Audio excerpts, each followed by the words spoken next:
Hello, everyone. Welcome back. I hope you all had a chance to fuel up and recharge after a stimulating morning of presentations and conversation and are ready for this afternoon. We're going to go right back to it.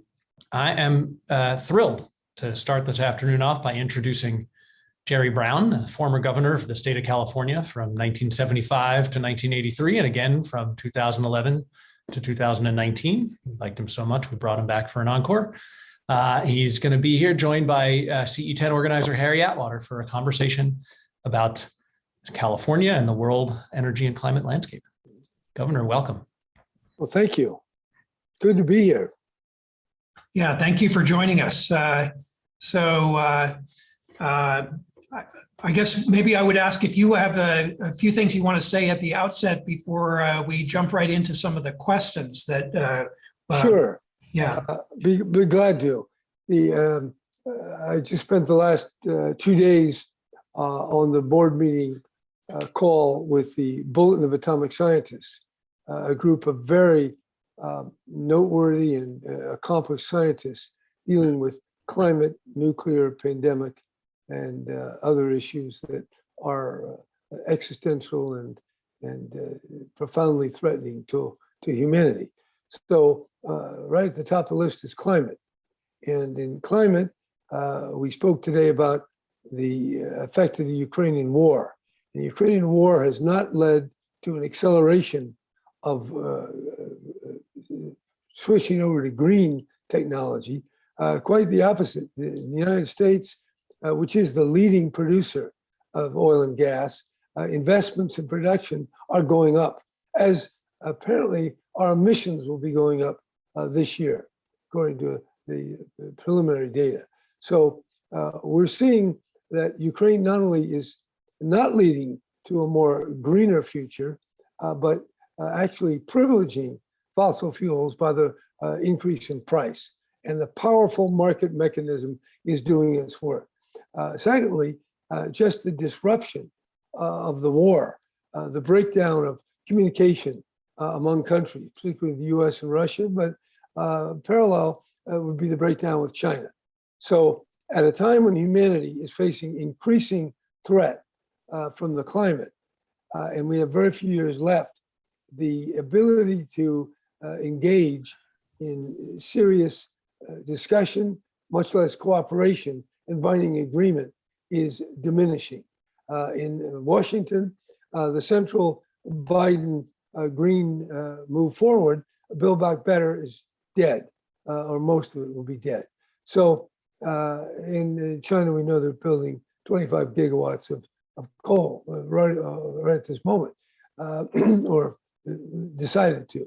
Now, at the same time, they've committed to a huge number of renewable electricity, equal in the next year of about half the American electrical grid.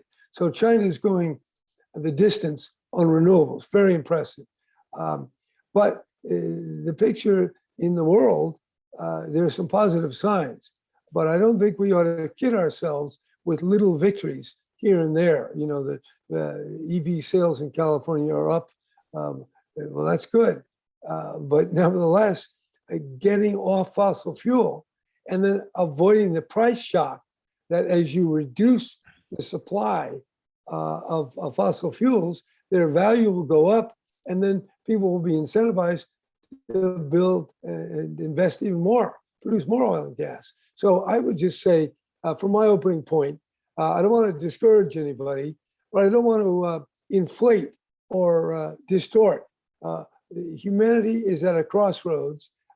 Time is running out, and the leaders are totally preoccupied with Ukraine or with vis-a-vis China, the emerging great conflict between the US and Russia, which US blames entirely on Xi Jinping, and the Chinese will be blaming on the US. And from my objective point of view, the utterly hostile framing of the China relationship certainly doesn't help and is itself a distortion. So my point on climate is we need a real wake-up call in the country in the state of California, which itself is doing some extraordinary things, and in Washington, and in Beijing, and in Moscow, and in the conversation. However, the horror of the killing in Ukraine is, the horror of runaway climate change will be here. Just happen to be not here today for most people, but we're ticking onwards to 2030, and there'll be some serious disruption. I can tell you the hot weather, the fires in California are evidence of that. So I guess very timely call, very timely meeting here. Climate has to be at the top of the agenda. It is not big enough in Washington at all. And I can tell you, as a person who's been around politics 50 years, this is not the big issue for politicians. Homeless, crime, gas prices, this is the real stuff. Climate is not real if you're speaking from a raw politics point of view. And after all, that is the point of view that in the moment governs our democratic process. So I would say lots of stuff to talk about, lots to do. The ball game's not over. We got time, but time is running out, and all signs, not all signs, but major signs are pointing in the wrong direction. Directionally, we haven't yet got it right. We're not moving in the direction we need to do. When I say we, I mean business, I mean banks, I mean the government, I mean the Chinese communists, I mean the European Union. They themselves were stalled in the last few weeks on their very climate package. So those listening, take this as a call to action, not a call to despair. Even though if we don't have a good call to action, it doesn't result in action, there'll be plenty of time for a lot of despair down the road, which we got to do everything we can to avoid that state and falling into it. So Yeah. those would be my thoughts, just to start it off with. And I have a lot more to say. Yeah, it's ironic through, as you said, through the war in Ukraine, that it's really drawn in sharp relief some of the energy transition policies in Europe, for example, that were aimed at moving towards renewables. Germany, for example, de-emphasized nuclear power in an effort to both decarbonize or to move away from nuclear energy, but also to renewables. But in the end, became very dependent on gas imported from Russia. And there's the confounding crisis, of course, that you brought up, that it's reordering the multipolar relations between China, the United States, and Russia and Europe, the postures that are developed around Ukraine.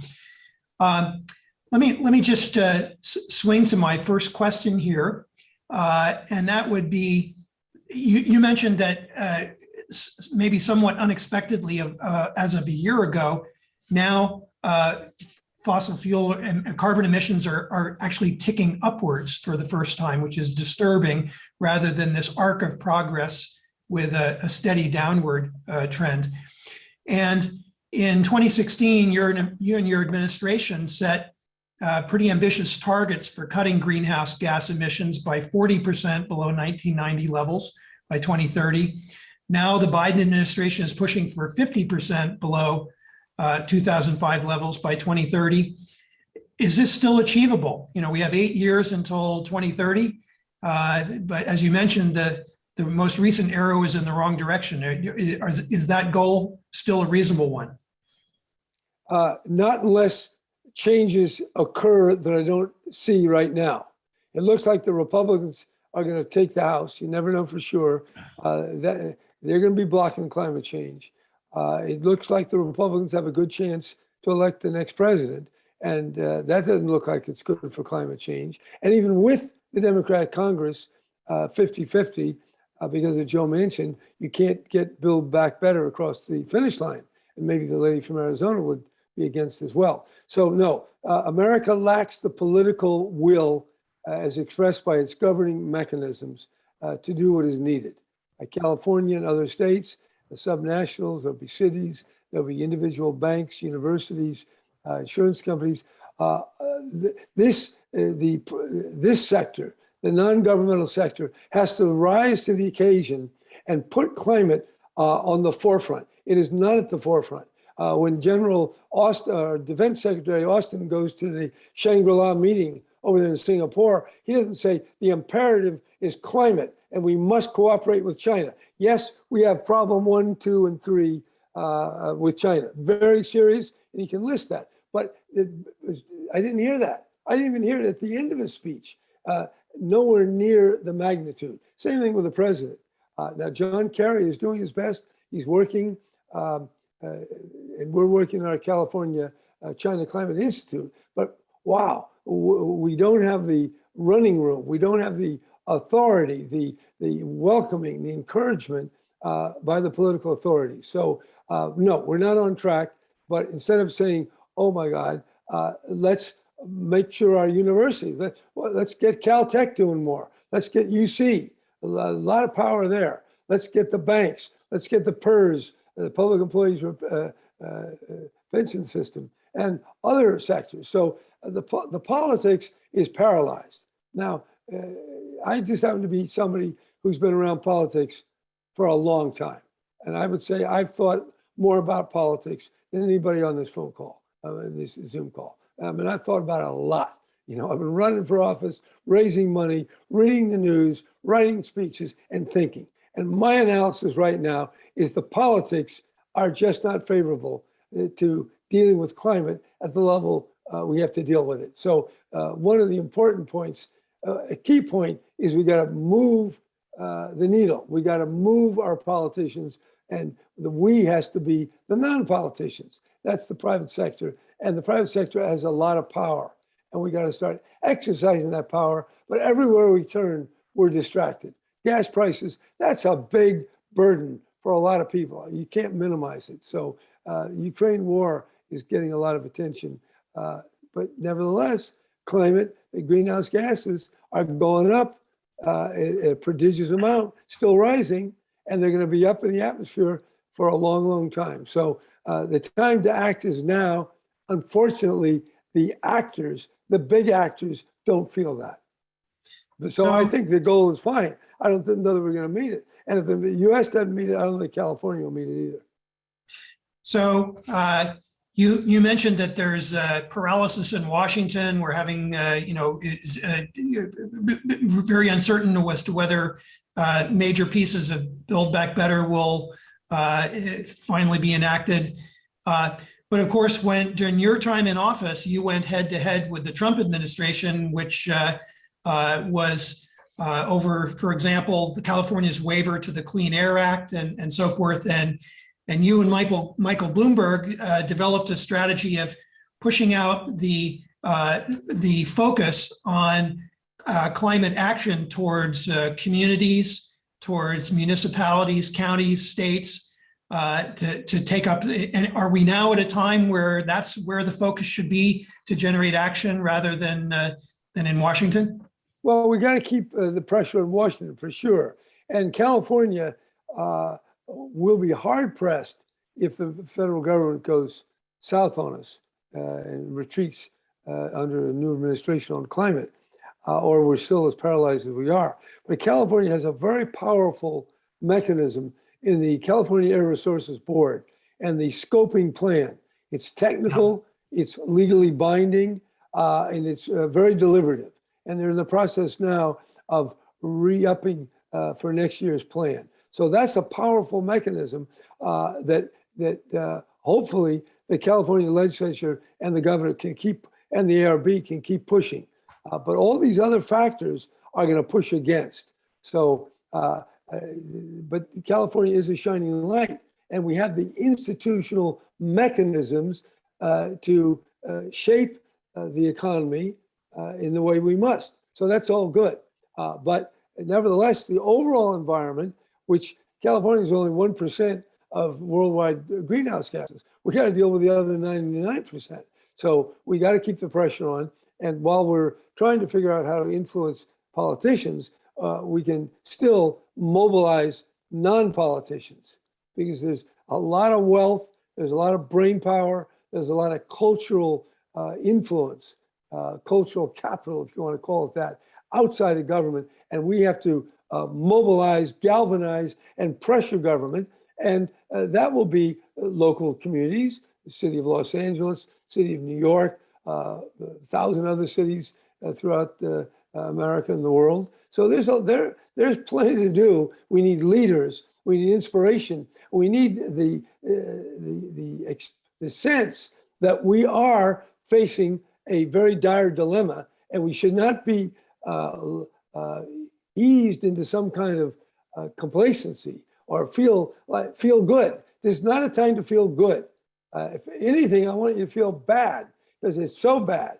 But I don't want you to feel bad in that you get discouraged. I want you to feel completely enthusiastic about overcoming these dragons of stupidity and know nothingness, because that's what we're up against. This is we got lots of demons here, and we're going to have to slay one by one, wherever and whoever and wherever we can put our movement together. Well, California certainly sent a clear and urgent signal about the perils of inaction on climate with the wildfires that produced huge amounts of smoke and CO2 emissions that spread across the entire United States. And so I think that did impel at least the young people that we see at institutions like Caltech and Stanford to really pick up and feel a sense of urgency. And by the way, I might say that we've had some Caltech geologists, along with UC geologists, been researching on my particular ranch where I am now, and looking at the flow of water, of moisture that supports the blue oaks that are here in abundance. But the latest report is the trees are struggling very hard. The moisture is very low, and some of the preliminary indications is that trees actually can give out gases. This isn't proved up yet, but that will mean that reforestation is not enough. We have to actually cut greenhouse gases and not just plant trees. Planting trees is nice, but we have to get our emissions down and not think that it's going to be just all a bunch of reforestation. That's good, but it's not. There's so much more we got to do. But go ahead. I didn't mean to. I just meant that the climate change, we're feeling it. And Caltech guy, he's moved on to the East Coast now, but he comes here on a yearly basis, and other people come every month, and it's not good. The signs of dryness, the lack of moisture, dying vegetation, it's here. So, boy, we have all the indicators we need. We just need the will, the consciousness, and the collaboration to move forward. So, as you mentioned at the outset, you've been in politics for a long time, and you served as governor for quite a number of years. Since you left office in January 2019, what do you notice has changed about the world or about our ability to respond to the climate crisis? Are there new directions that were not foreseen 5 or 10 years ago, or is it really the problems that have always been in front of us that we need to get busy with? Are there new things, or is it pretty much the agenda that you faced during your term as governor? Well, I'd say the awareness level is greater globally and in the United States. So that's a positive. I would also say the technology is advancing, the storage technology. 10 years ago, we had no idea that the storage that we have today would even be possible. I remember when people were suggesting to me, we need to mandate the utilities, Southern California Edison and PG&E, to buy storage. And both utilities opposed it. And then finally, the legislature and myself were able to get through I believe it's 1,200 megawatt requirement. And now the utilities have embarked upon that. And they're not fully installing all of it, but they're there. And now we just have to keep it going, bring the price down, spread the storage, improve the grid. So we're getting a lot more understanding of how to balance the grid.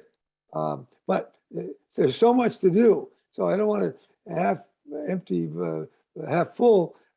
Yeah, there's progress. There's much more awareness.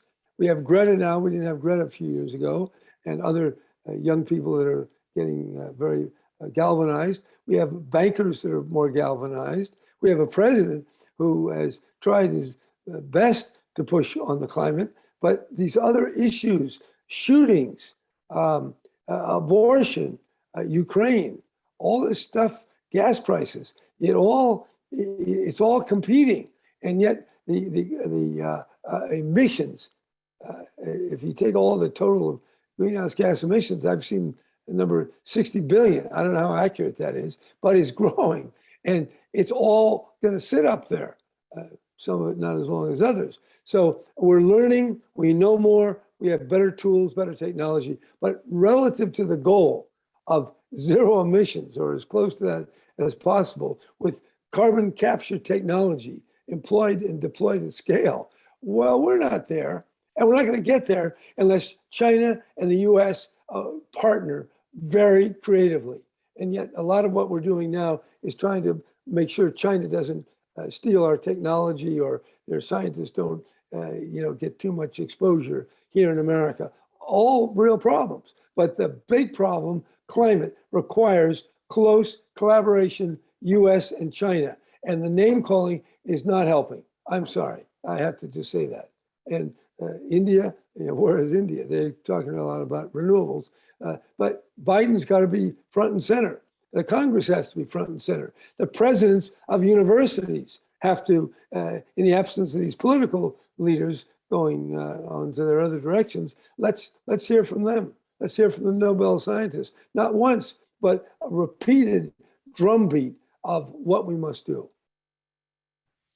Yeah, you mentioned several times here about developing useful partnership with China. And during your term as governor, you organized a Global Climate Action Summit to bring nations together.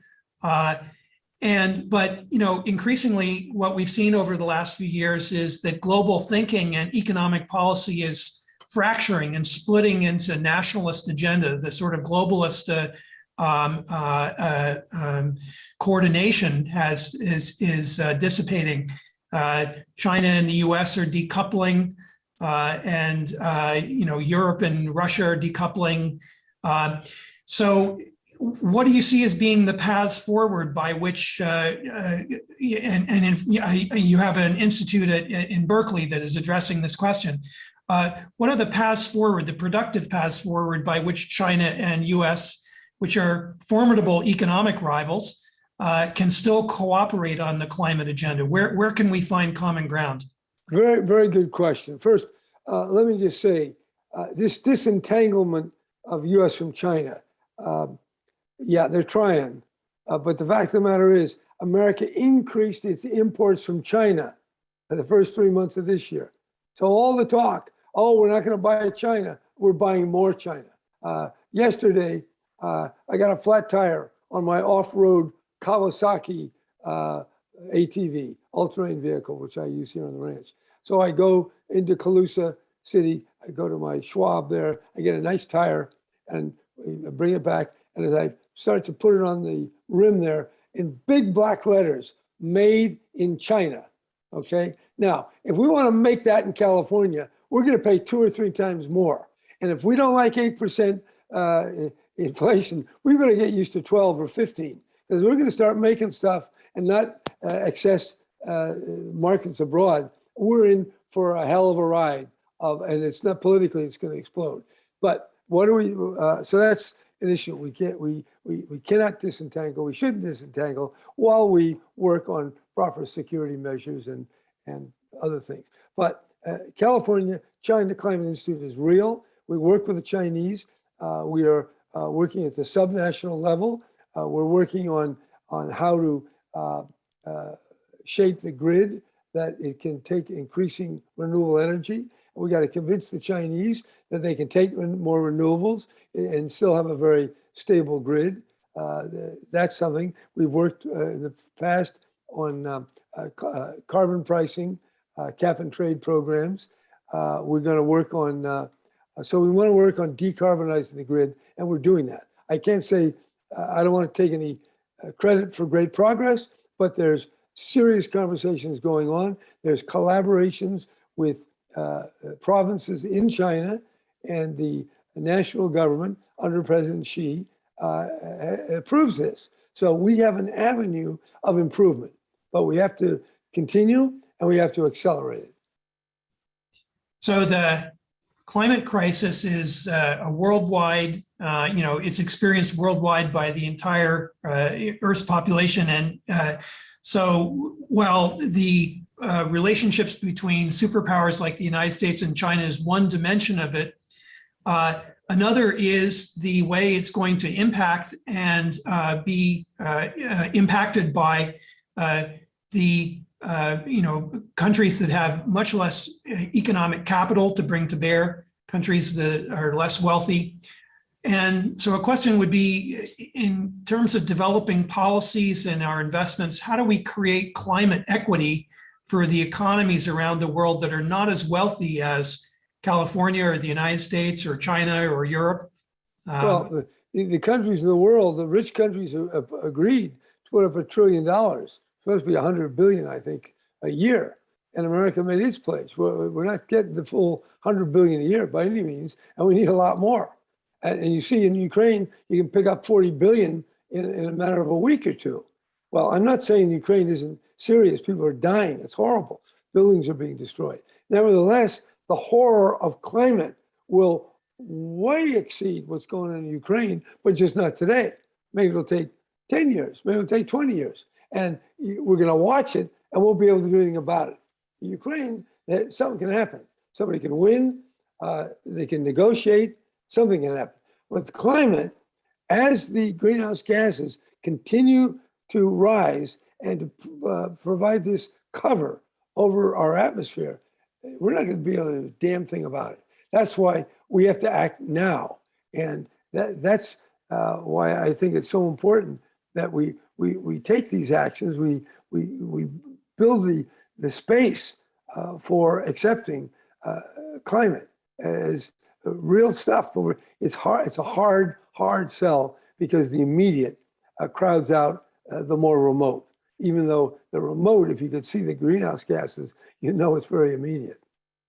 Yeah, as a scientist, I've often wished that CO2, instead of being a colorless molecule, were black, so you could see it directly as the CO2 is emitted into the atmosphere, and then people would have a much more vivid appreciation of exactly what's happening with loading the atmosphere with CO2. Unfortunately, it's colorless, and so we have to address it even so.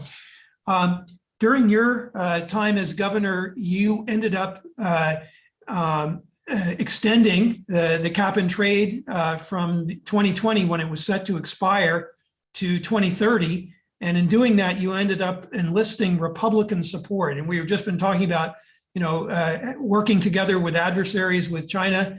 But in this politically polarized era, are there productive ways that we can generate bipartisan support, say within the United States, for climate change and unlock some of these log jams that are there? Are there any useful strategies we could use for bipartisanship at the moment? Well, the Republicans in the California legislature came to me. I didn't go to them. And they wanted to do something on the environment, and they were very open to something on climate. So that's how it happened. And we did lose 2 Democratic votes, so we needed to get the 2/3 vote. We absolutely needed Republicans at that time, even though the Republicans were all punished by the party. So yeah, we got to seek bipartisan help. Policy can't be sustained by one party, because it isn't all about California. It's about all the states in America. And we have to find ways. And I think, I don't know, the Caltech and science, maybe you can convince your Republican students or something. We have to make this not a party issue. It's about science. It's about technology. It's about human communities living. And I do think, whether it's helping third world countries with capital, and we've got to step up to the plate. And we're a little bit diluted here. China is spending all this money by the way, building some coal plants, which is terrible. But they're throwing a lot of money out there. America, now that we have all the problems we have domestically, we may not feel the capacity to help underdeveloped countries, even though they're far more poor than we are. We're feeling pretty poor, and after another year of inflation, we're going to feel even more poor. So we can't do it all in one party. We've got to get bipartisan. Right now, if you listen to those hearings on January 6th, I mean, you have millions of people who don't even believe that Biden won.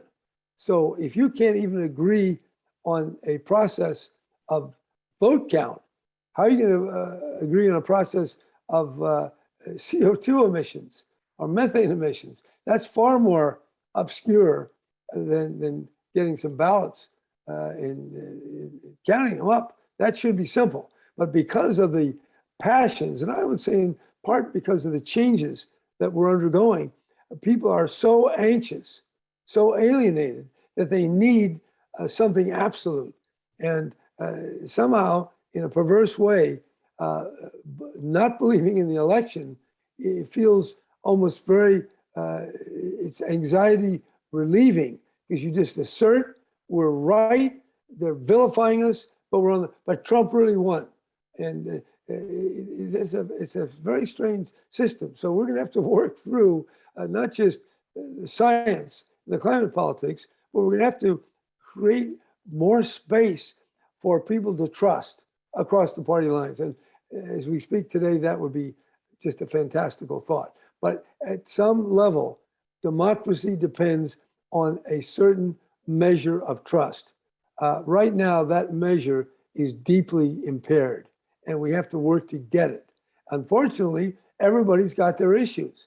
And the issue is not an issue, it's an identity. It's a metaphysical aspect of human identity and personality. So they don't want to give it up. But unfortunately, these identity issues or these these belief issues, and they span the spectrum. I didn't want to get into them, but there are many, many issues on many topics, and they're overinvested in, whereas climate and other existential threats are underinvested in.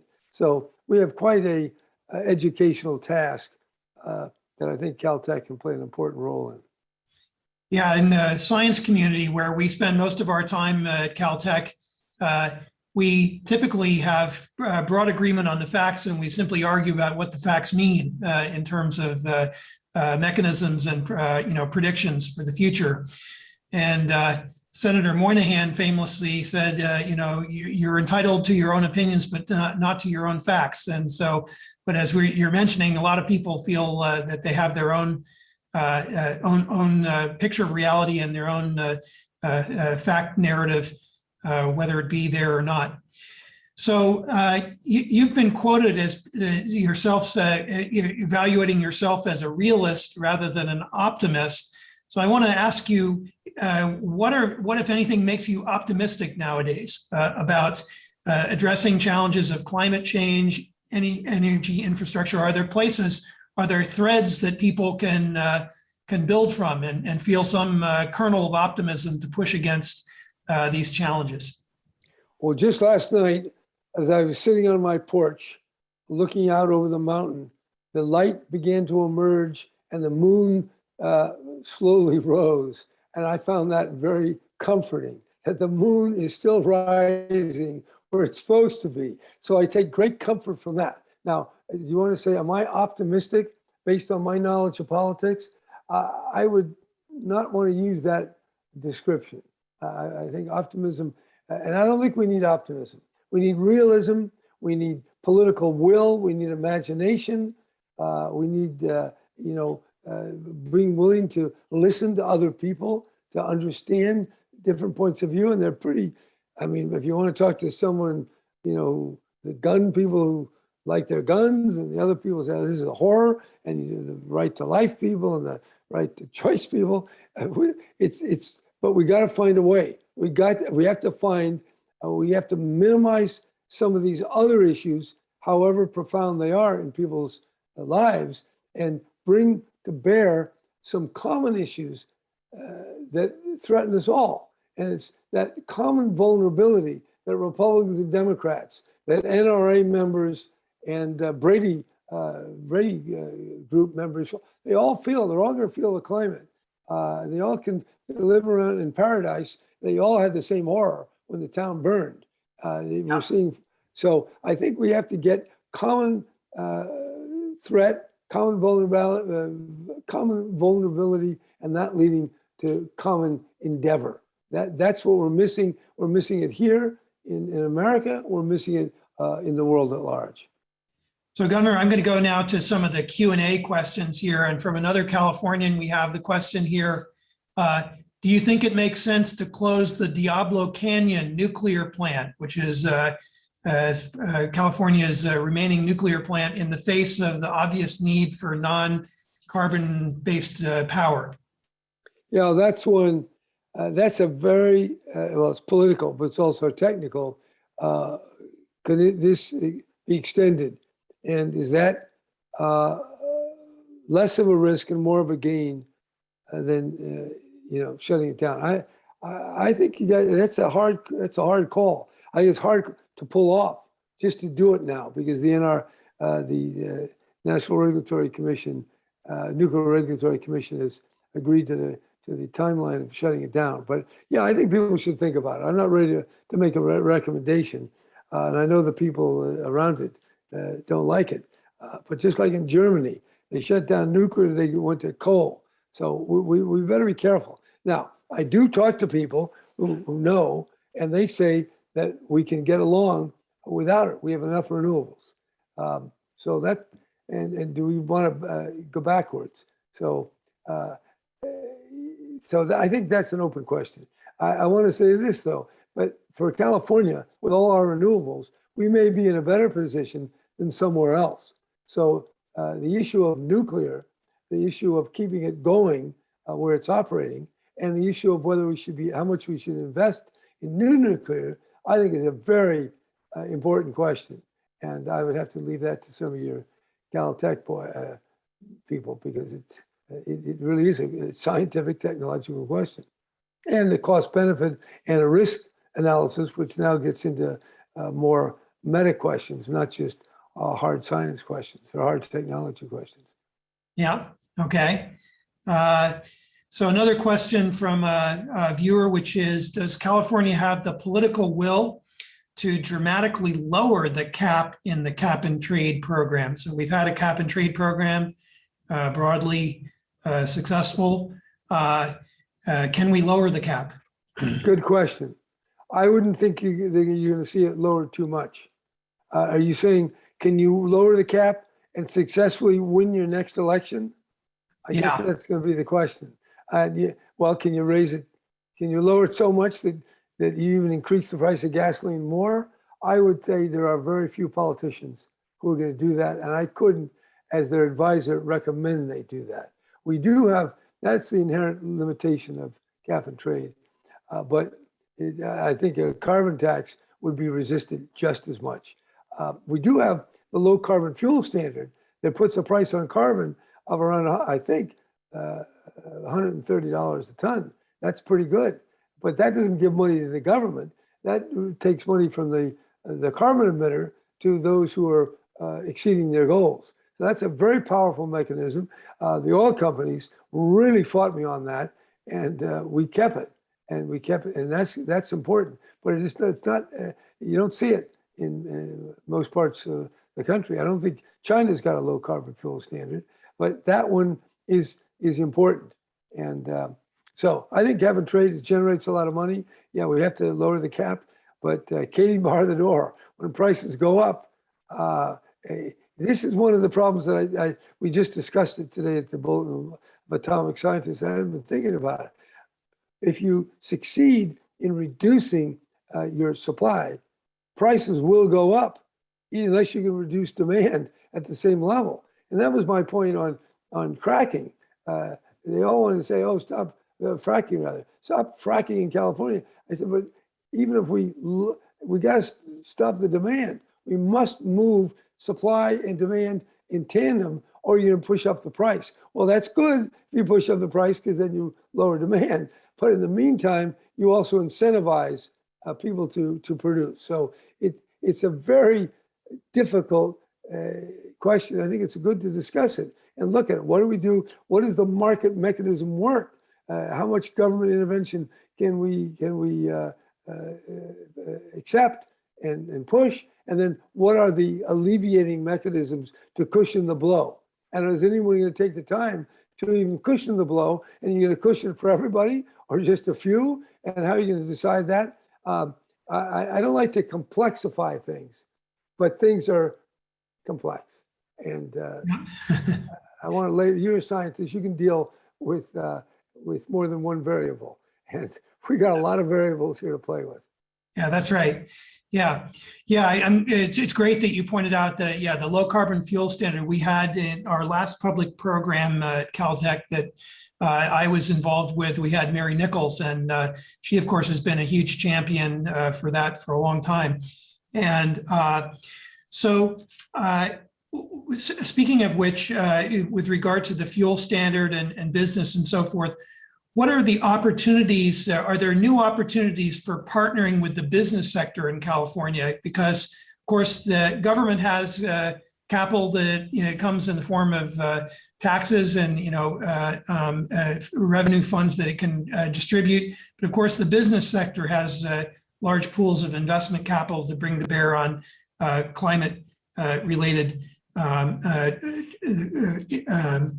solutions. So what are the opportunities that you see with the business sector? Well, first of all, the business needs regulations.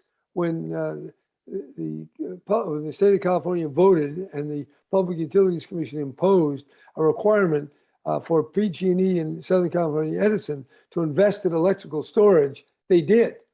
And so there was a rule, okay, that's kind of political, but then there's the actual investment, that was business. And then there's the technology, which is another business, the technology business. And then there's the mind work of figuring all this stuff out. So I think we have to show business there's a way forward, and there's been a lot of, I think there's a lot of openness in business. Certainly the auto companies were suing California just a couple of years ago. Now they've invested tens of billions in electric vehicles and renewable automobiles and trucks. Well, that's a major breakthrough that we have, just as the storage. Yeah. So we got to call business. They think that the governor does that. We need the president to do that. There's business to be made, and they've often the auto companies have really seen that the renewable automobiles, electric cars, batteries, hydrogen, that's the way they're going to go, and they're going that way. So then we got to bring them together, because nothing's more unpopular than the Air Resources Board when they say no, and they say no to farmers. Okay, your tractor, no, it's too emitted. You got to get a new engine there, and people don't like that, and that's all money, and that's understandable. So we have to find a way, take the low-hanging fruit, get the business to help. Certainly, the insurance and banks, and they get banks not to be financing stuff that's too carbon, that produces too many emissions. But then we got to get the business to cooperate. I know that in the cap and trade, we got the farmers, the dairymen, we got Gallo Winery, we got people who, and how do we get them? We promise money, biodigesters for the dairy industry, money to put in more energy-saving equipment. And where did the money come from? Comes from cap and trade. So that was helpful. But we need, all this stuff, it's collaboration. Government just talks and they passes rules. But stuff is done by individuals in businesses. So business is key here. But government's key too, because without the rules, business is not going to go in the right direction. Yeah, thank you, Governor. And let me just have closed with one final question from a viewer, which is, what are the most pivotal actions that an individual California citizen can take to advocate for the environment? Not pushing on corporations or passing legislation, but what can people do with personal action? Well, I think it's an important step for each person to examine their own ways of living, and where they can introduce carbon saving mechanisms, whether it's an electric stove or an electric car, or whether it's commuting, getting people together so you don't have one car taking one, but you have one car taking 3 or 4.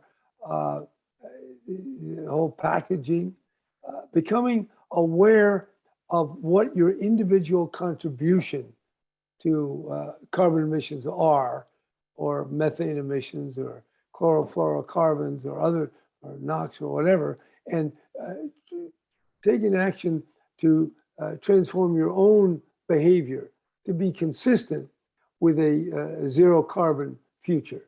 And I think just that action will make people more aware.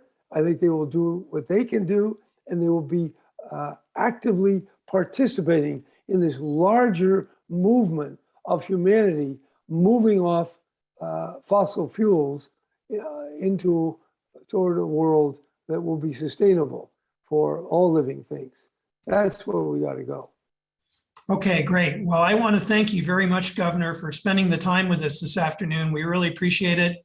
And I know that both the academic communities at Caltech and at Stanford and all of our listeners across many sectors were really appreciative of your perspectives here. So I'm going to turn the program back over to, so thank you once again. And I'm going to turn the podium back over to Neil Fromer from the Resnick Institute. Great. Thank you, Harry. Thank you, Governor Brown. That was a phenomenal conversation, very honest and wide-ranging. I really appreciate you taking the time.